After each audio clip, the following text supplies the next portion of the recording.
LJ Reyes sobrang hands-on sa anak na si Aki Avellino. Isang nakakatuwang video ang ipinost ni LJ Reyes kung saan ginugupitan niya ang anak na si Aki Avellino. Kitang-kita sa nasabing video ang pagiging mabuting ina ni LJ Reyes na siya namang mahal na mahal ang anak. Mataas na kasi ang buhok ni Aki Avellino at gusto din niyang personal na magupitan ito kahit isang beses lang. Masunurin naman si Aki na game sa trip ng ina. Hindi nga maipagkakaila na anak ni Paolo Avellino si Aki dahil lalo itong gumagwapo habang lumalaki. Mas lumalabas na ang features ng kanyang ama at para na itong young Paolo Avellino. Tuwang-tuwa naman si LJ Reyes na pinagbigyan ni Aki ang kanyang ultimate wish. Base na rin sa mga lumalabas na videos online, si Aki Avellino ay isang napakatalinong bata.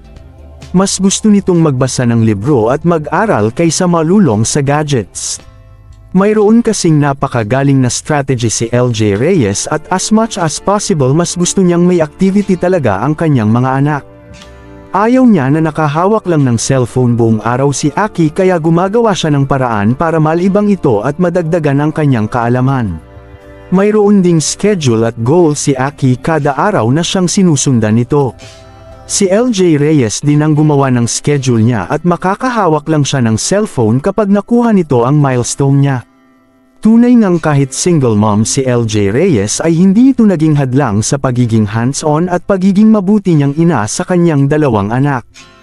Bukod dito, naging bukas din si LJ Reyes sa publiko tungkol sa mga hamon ng pagiging isang single mother at binibigyang diin niya ang kahalagahan ng pagiging laging nandyan at sumusuporta para sa kanyang mga anak.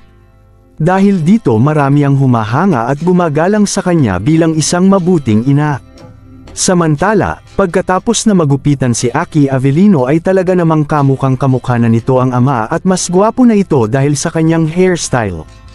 Anong masasabi ninyo sa balitang ito? Comment down below. Maraming salamat.